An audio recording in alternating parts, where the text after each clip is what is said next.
ഇന്ന് ജൂലൈ 5 നമ്മളെല്ലാവരുടെയും പ്രിയപ്പെട്ട ബഷീർ അബൂബക്കറിന്റെ ഓർമ്മ ദിനം. ബേപ്പൂർ സുൽത്താൻ എന്നാണ് നമ്മൾ ബഷീർ അബൂബക്കറിനെ വിളിക്കുന്നത്.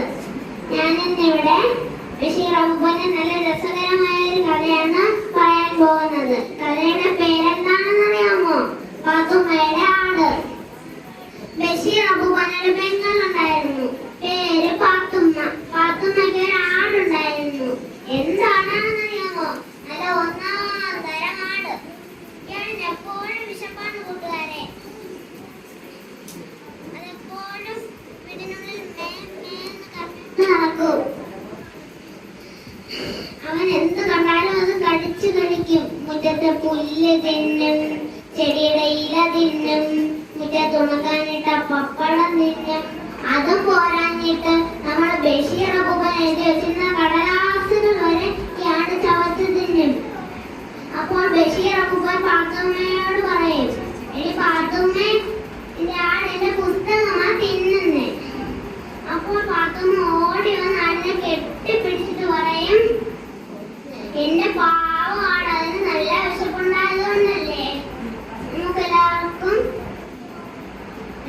എല്ലാവരും സ്നേഹിക്കാൻ പഠിപ്പിക്കുന്ന നല്ല കഥയല്ലേ ഇത്. നമുക്ക് എല്ലാവർക്കും ബഷീർ അബൂബക്കറിനെ വളരെ ഇഷ്ടമാണ്. എല്ലാവർക്കും എന്റെ ബഷീർ ദിന ആശംസകൾ പറഞ്ഞുകൊണ്ട് നിർത്തുന്നു. നന്ദി, നമസ്കാരം.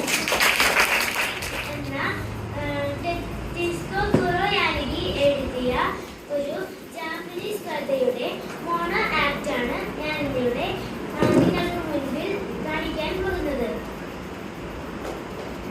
ടീച്ചറെ, അതെന്താ ടീച്ചറെ? ടീച്ചറെ, അതെന്താ? ഈ കുട്ടിയെ കൊണ്ട് ഞാൻ മടുത്തു. നീ എന്താ ജനാലികളിൽ ചെയ്യുന്നത്? അതില്ലേ, ഞാനേ ആ വരുന്ന പാട്ടുകാരെ നോക്കിയിരിക്കുക. ഈ കുട്ടിയെ കൊണ്ട് ഞാൻ മടുത്തു. നീയേ നാളെ വരുമ്പോഴേ നിന്റെ അമ്മേനെ കൂട്ടി വരണം. ഒരു സമ്മാനം കൊടുക്കാനാ. സമ്മാനമോ? ആ ശരി.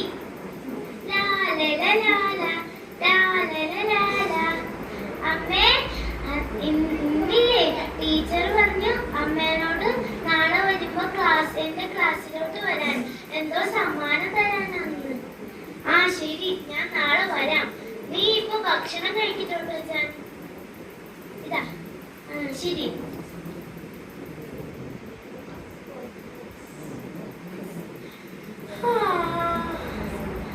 അമ്മേ, ഇന്നല്ലേ ടീച്ചർ അമ്മേനോട് ക്ലാസ്സിലേക്ക് വരാൻ പറഞ്ഞത്? ആ അതെ, ഇന്നാ. നീ പോയി ഡ്രസ് കുളിച്ച് മാറിയിട്ട് ഡ്രസ് വിട്ടിട്ട് വായോ. ആ ശരി. അമ്മേ, ഞാൻ റെഡിയായിട്ട് വന്നു. വാ, നമുക്ക് പോവാം. ശരി.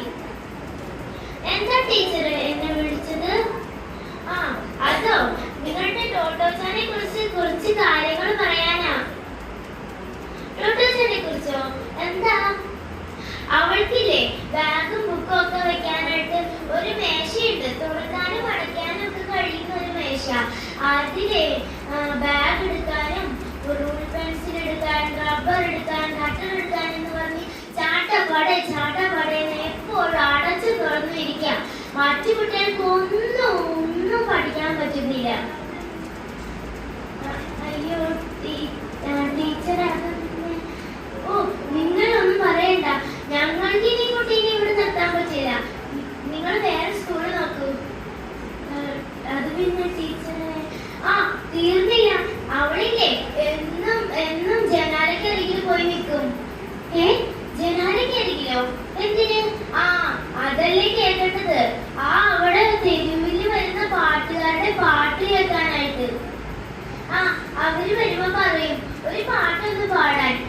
എന്നിട്ടാണെങ്കിലോ അവര് പാട്ട് പാടി കഴിയുന്നത് വരെ അവൾ അവിടെ നിൽക്കും. കഴിഞ്ഞില്ല, അത് കഴിഞ്ഞിട്ടുമുണ്ട് അടുത്ത പാട്ടുകാർ വരും.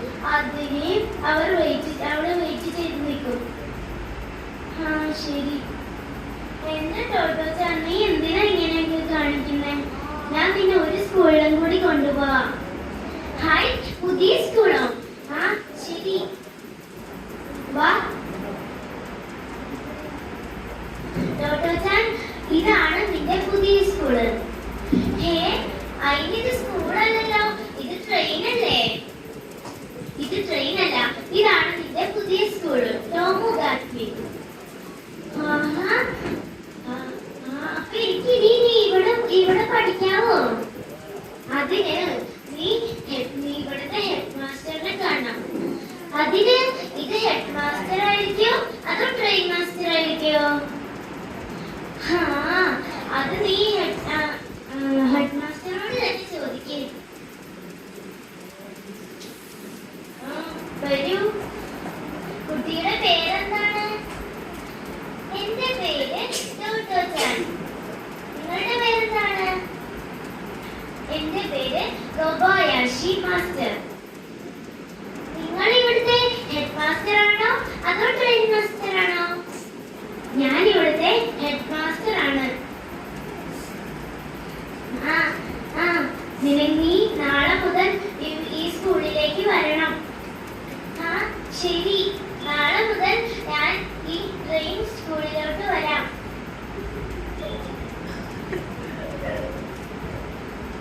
ഹായ്, ഇവിടെ നിറച്ച് പൊതികളാണോ? ഇതൊരു ക്ലാസ് ആണെന്നേ തോന്നൂല. അങ്ങനെ ടോട്ടോ-ചാൻ എന്ന ജാപ്പനീസ് എഴുത്തുകാരിയായ തെസിക്കോ കുറോയാനഗി എന്ന എഴുത്തുകാരി ഒരു പുതിയ വിദ്യാലയത്തിലോട്ട് ചേർന്നു. ഒരു പുതിയ അധ്യയന വർഷത്തിലേക്ക് ചേർന്നു. അവൾക്ക് ഇഷ്ടമുള്ളത് ചെയ്യാനാകുന്ന, അവൾക്ക് സ്വാതന്ത്ര്യമുള്ള ഒരു സ്കൂളിന്റെ തുടക്കമായി അത്. നന്ദി. സമ്പന്നമായ മുസ്ലിം തറവാട്ടിലെ സുന്ദരിയായ കുഞ്ഞിപ്പാത്തുമ്മയാണ് ഇതിലെ പ്രധാന കഥാപാത്രം. കുഞ്ഞിപ്പാത്തുമ്മയുടെ സാക്ഷിമോ ഒട്ടനടിമ ഉത്സവം ആശ എന്നിവരാണ് ഇതിലെ മറ്റു കഥാപാത്രം. കുഞ്ഞിപ്പാത്തുമ്മയുടെ കുടുംബത്തിൽ നല്ല പണവും പ്രശസ്തിയുമുണ്ടായിരുന്നെങ്കിലും അവരുടെ ഒരു കേസിൽ തോറ്റതിന്റെ ഫലമായി അവർ ദാരിദ്ര്യത്തിലായി. കുഞ്ഞിപ്പാത്തുമ്മയുടെ കാലത്തൊരു മറുകുണ്ട്. ആ മറു കാണാൻ അവരുടെ വിധിക്ക് കാണും എന്നാണ് കുഞ്ഞിപ്പാത്തുമ്മയുടെ ഉമ്മ പറയുന്നത്. ഇതിലൂടെ അവർക്ക് മാത്രം അന്ധവിശ്വാസം ഉണ്ടെന്ന് നമുക്ക് മനസ്സിലാക്കാം. പൊങ്ങച്ചക്കാരിയായ കുഞ്ഞിക്കാച്ചുമ്മ എപ്പോഴും പറയുമായിരുന്നു, നീ ആനമക്കാരുടെ പുന്നാര മോള. നിന്റെ ഉപ്പുമാക്കെ ഒരാനയുണ്ടാകും, വലിയൊരു കൊമ്പനാന. നിഷ്കളങ്കയും നിരക്ഷരയുമായ കുഞ്ഞിപ്പാത്തുമ്മ വിദ്യാസമ്പന്നനും ഉന്നത-ചിന്താഗതിക്കാരനുമായ നിസാർ അഹമ്മദുമായി അടുപ്പത്തിലാവുന്ന കഥയാണ് ഈ നോവൽ.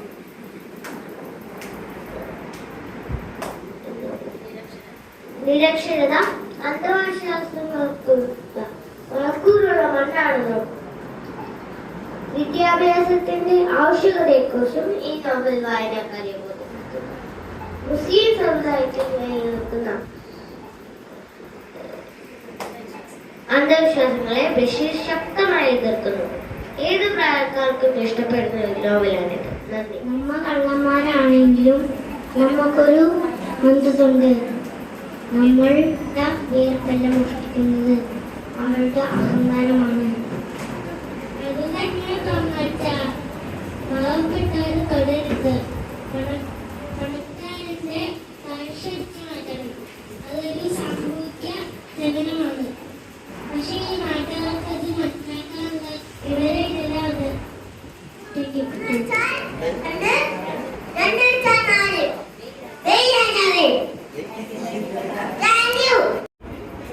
ബഷീർ കഥാപാത്രങ്ങളിലൂടെ ഒരു യാത്ര.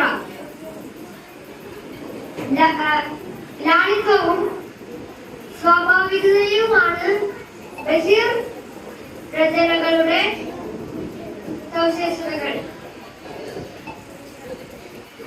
കഥയും കഥാപാത്രങ്ങളും വായനക്കാരന്റെ മനസ്സിൽ ഏറെ ഇടം നേടിയവയാണ്.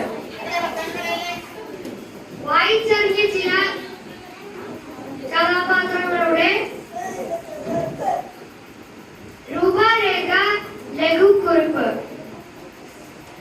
ലഘുക്കുറിപ്പോടെ അവതരിപ്പിക്കുകയാണ്.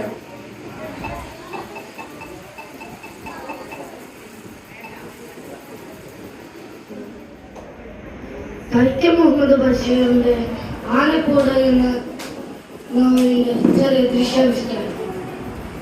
താമിലത്തെ താളം താമിലത്തെ താമിലത്തെ താളം താമിലത്തെ താമിലത്തെ താളം തരുമില്ലത്തെ ഇതൊക്കെ ദൂരം കിട്ടാത്ത കുടംകുടിങ്ങേറെ ഉപ്പായി താമിലത്തെ താമിലത്തെ താമിലത്തെ താമിലത്തെ ഇക്കാക്ക നമ്മള് കണ്ട് എന്ത് കണ്ടൂന്ന് ആരും കാണാതെ ചക്കര കൊടുത്തുന്ന് ചക്കര കട്ടെടുക്കാല്ലേ. എടാ ഞാൻ ചക്കര കട്ടെടുക്കലാ. എന്റെ കച്ച് നിന്നുള്ളിൽ കുടുങ്ങിയതാ. വെറുതെ അല്ല കാക്കാന്റെ കൂട്ടുകാരന്മാര് പറഞ്ഞു കച്ച് കുടം കുടുങ്ങി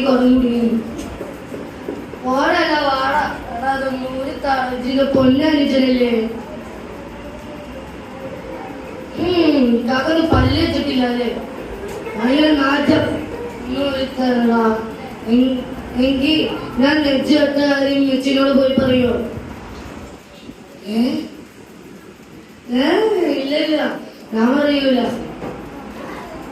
താമില്ലത്തെ താളം താമില്ലത്തെ താമില്ലത്തെ താളം താമില്ലത്തെ ഇക്കാക്ക അതിന്റെ കച്ചിര കുടം കുടുങ്ങിയത്. താമില്ലത്തെ താളം താമില്ലത്തെ താമില്ലത്തെ താളം താമില്ലത്തെ അല്ലാ ചാത്തനേറ് ഉമ്മാനെ ചാത്തനേറല്ല. അത് കാക്ക കുടം കൊണ്ട് തന്നതാ. കുടം നിൽക്കുന്നവർക്ക് ഇമ്മച്ചിനോട് ആരാ വന്ന് നിൽക്കാൻ പറയണേ?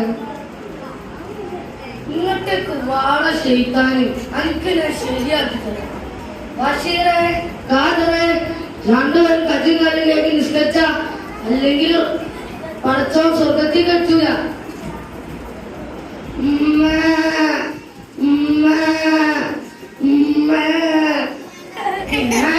ആടൊക്കെ കച്ചുകാരിക്കാൻ സ്വർഗത്തേക്ക് പോണേ.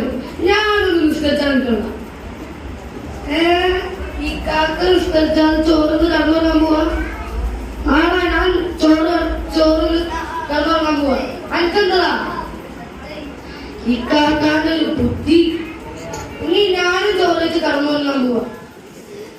തങ്കമേ മണ്ണമുത്തപ്പ മാണ്ടേരി മാണ്ടേരി 8-10 8-10 8-10 നിങ്ങളുടെ കളിയാക്കാനാണോ ഞാൻ വിളിച്ചേ? പിന്നെ നിങ്ങളെ അന്തിക്കില്ലേ എന്റെ ഇക്കാക്കില്ലേ പായി പാതി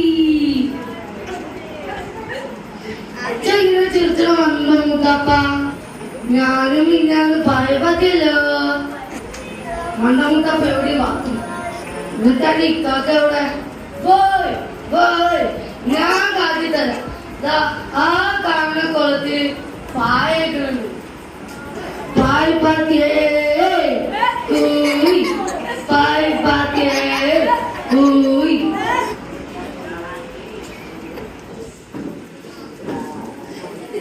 ആരക്കാണ് ശങ്കരനാണ് ഇല്ല മൂപ്പര് ചന്തയിൽ പോയതാ മൂപ്പര് വരുമ്പോ ആരെക്കൂടെ പത്ത് കൊണ്ടുവരാൻ പറയണോ ആ ഞാൻ പറഞ്ഞോളാ പായ്പാത്യേ പായ്പാത്യേ പായ്പാത്യേ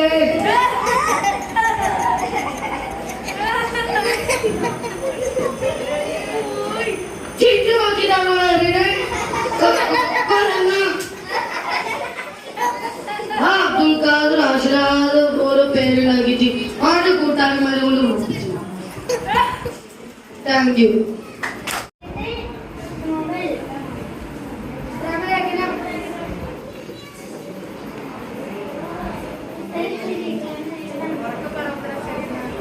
ഉത്തരം ശരി. പ്രേമലേഖനം.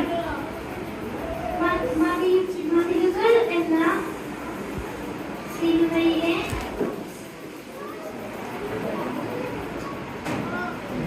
ബഷീറായി വേഷമിട്ട നടൻ. ശരി. ജാതി മതവും തമ്മിൽ മനുഷ്യനെ വേർപെടുത്തുന്ന സ്നേഹവും കാരുണ്യവും ഉള്ളവരെയാണ് യഥാർത്ഥ ജീവിതം. നന്ദി, നമസ്കാരം. എന്ന കൃതിയിലെ ഒരു കഥയാണ് ഞാനിവിടെ പറയാൻ പോകുന്നത്. ഈ കഥയിലെ നായകൻ ഒരു പാചകക്കാരനാണ്. അപ്പൊ അയാളൊരു വീട്ടിൽ ജോലി ചെയ്യുകയാണ്. അങ്ങനെ അദ്ദേഹത്തിന് 24 വയസ്സ് തികഞ്ഞു കഴിഞ്ഞപ്പോൾ ഒരു വലിയ സംഭവം ഉണ്ടായി. എന്താണെന്നറിയോ? അയാളുടെ മുടി ഇങ്ങനെ നീളാൻ തുടങ്ങി. തുണി കഴിഞ്ഞ് തടി കഴിഞ്ഞ് വളർന്നു വന്നപ്പോ അവിടെ ഉള്ളവർ പറഞ്ഞു, ആഹാ കൊള്ളാം, നോക്കാൻ തരുന്നു. അങ്ങനെ മൂക്കനെ കാണാൻ വേണ്ടി ഒരുപാട് പേര് അങ്ങോട്ട് വന്നു. മൂക്കനെ കാണുന്ന ആള് മൂക്ക് കണ്ടിട്ട് എല്ലാവർക്കും സന്തോഷം. എന്തായിരിക്കും ആ മൂക്കിന്റെ പ്രത്യേകത? ഏതാണെന്നല്ലേ ഉള്ളൂ. അങ്ങനെ ആ വീട്ടിലേക്ക് കുറെ പേര് കാണാൻ വേണ്ടി വന്നു. അപ്പോൾ ആ വീട്ടിലേക്ക് കുറെ ഉപദ്രവങ്ങൾ ഉണ്ടായിരുന്നു. ആ വീട്ടിലെ ചെറിയ സ്ത്രീകളെ തട്ടിക്കൊണ്ടാനുള്ള അവസരങ്ങളും ഉണ്ടായി. ആ വീട്ടുകാരോട് ജോലിയും പോയി ദാരിദ്ര്യത്തിലായ മൂക്കനെ കാണാൻ വേണ്ടി അവന്റെ വീട്ടിൽ ആരും വരാതിരുന്നില്ല. എല്ലാവരും പിടിച്ചിരിച്ച് കയറി. അങ്ങനെ മൂക്കന് ഓരോരുത്തരും വന്നിട്ട് ഭക്ഷണം കഴിച്ചോന്ന് പോലും ചോദിക്കുന്നില്ല. അപ്പോൾ അമ്മയോട് മൂക്കൻ പറഞ്ഞു, ഇനി ആരില്ല എന്നെ കാണാമെന്ന് ആരോടും കേട്ടിട്ടില്ല. അപ്പൊ അമ്മ ഒരു അസൽ പരിപാടിയാക്കി.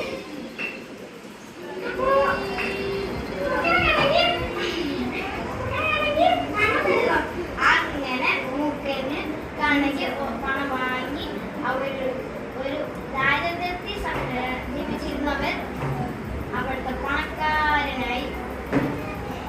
പിന്നീട് മൂക്കൻ അവിടെ ആ ഗ്രാമത്തിൽ ഭയങ്കര വിലയായിരുന്നു. കാരണം അത് കാരണം ഇപ്പൊ എന്ത് നടന്നാലും മൂക്കന്റെ അഭിപ്രായങ്ങൾ ഒന്നും ചെയ്യാൻ താല്പര്യമില്ല. ഇപ്പൊ ഒരു ഗ്രാമത്തിന്റെ കാര്യമാണെങ്കിലും മൂക്കന്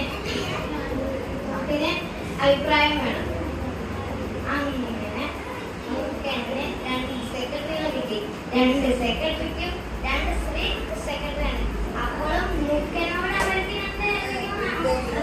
ഇറക്കിയുണ്ട്. അവിടെ വോട്ട് തെരഞ്ഞെടുപ്പ് നടത്താമെന്ന് വിചാരിച്ചു. അപ്പോ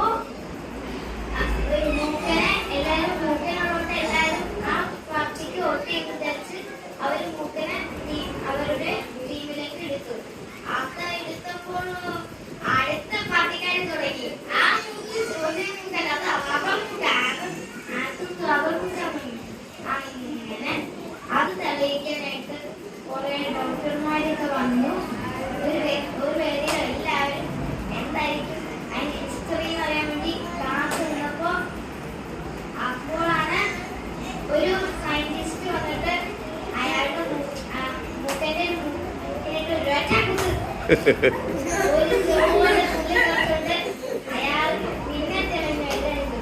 പക്ഷേ മറ്റേ പണികൾ ഇപ്പോഴും നിർത്തുന്നില്ല.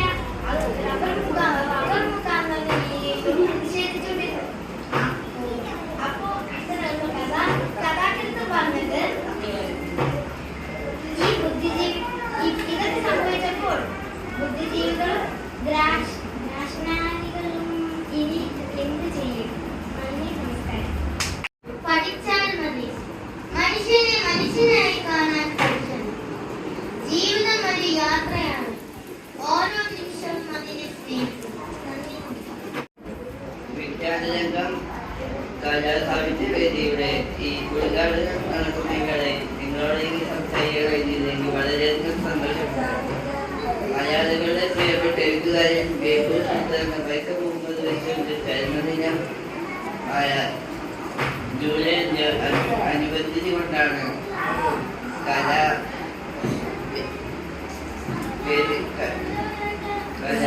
വിദ്യാരംഗം വേദിയുടെ ഉദ്ഘാടനം നടക്കുന്നത്. അത് ഈ ചടങ്ങിനെ മാറ്റിക്കൂട്ടുന്നു. സാധാരണക്കാരുടെ ഭാഷയിൽ വിസ്മയം തീർത്ത് എഴുത്തുകാരനാണ് ബഷീർ. കഠിന പദങ്ങളൊന്നുമില്ലാതെ നമ്മൾ നിത്യജീവിതത്തിൽ സംസാരിക്കുന്ന ഭാഷ ഉപയോഗിച്ച് ലോകോത്തര സാഹിത്യകൃതികൾ നിർമ്മിക്കാൻ അദ്ദേഹത്തിന് കഴിഞ്ഞു. ഉറക്കെ പറഞ്ഞോട്ടാ. ഭൂമിയിൽ എല്ലാ ജീവജാലങ്ങൾക്കും ജീവിക്കാൻ അവകാശമുണ്ടെന്ന് ഭൂമിയുടെ അവകാശം എന്ന കഥകളിലെ നമ്മളെ പഠിപ്പിച്ച നമ്മുടെ പ്രിയപ്പെട്ട ബഷീറിന് ഏറ്റവും വലിയ ആദരവാണ് ഈ കലാസാഹിത്യ വേദി. നമ്മുടെ ഉള്ളിലെ കലാപരവും സാഹിത്യപരവുമായ കഴിവുകളെ കണ്ടെത്തി പ്രോത്സാഹിപ്പിക്കുവാനാണ് നമ്മുടെ സ്കൂളുകളിൽ ഈ കലാസാഹിത്യ വേദികൾ പ്രവർത്തിക്കുന്നത്. നമ്മുടെ സ്കൂളുകളിൽ എല്ലാ ആഴ്ചകളിലും 1 മണിക്കൂറിനായി മാറ്റിവെക്കുന്നതെന്ന് പറയുന്നത് തന്നെ വലിയ കാര്യമാണ്. ഈ 1 മണിക്കൂർ കളിക്കാനല്ല, നാളത്തെ ബഷീറും കലാകാരന്മാരെയും രൂപപ്പെടുത്താനുള്ള അവസരമാണ്. ഇത് പറഞ്ഞു നമസ്കാരം. കയ്യില് പുസ്തകമൊക്കെ ഉണ്ടല്ലോ. ആ വിനവേ, ഞാൻ പ്രിയ എഴുത്തുകാരൻ വൈക്കം മുഹമ്മദ് ബഷീറിനെ കുറിച്ച് വായിച്ചോണ്ടിരിക്കുക. ഓ ഹായ് ബേപ്പൂർ സുൽത്താൻ, അദ്ദേഹത്തെ കുറിച്ച് എനിക്ക് കുറച്ച് കാര്യങ്ങളൊക്കെ അറിയാം കേട്ടോ.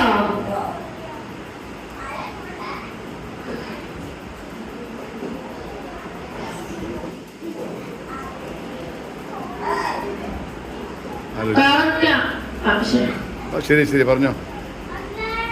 അദ്ദേഹം എവിടെ ജനിച്ചെന്ന് പറയൂ. 1908 ജനുവരി 21 കോട്ടയം ജില്ലയിലെ തലയോറ പറമ്പിൽ ജനിച്ചു.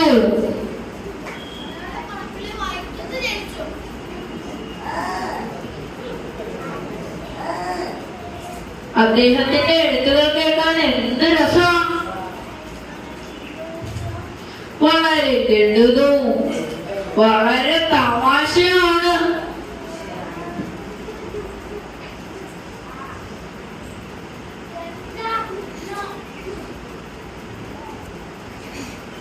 കുട്ടികൾ വേണം. പറഞ്ഞോ കുട്ടികളായ നമുക്ക് അദ്ദേഹത്തിന്റെ കഥകൾ എനിക്ക് വളരെ ഇഷ്ടമാണ്. പാത്തുമ്മയുടെ ആട്, ബാല്യകാല സഖി ഒക്കെ ഞാൻ വായിച്ചിട്ടുണ്ട്.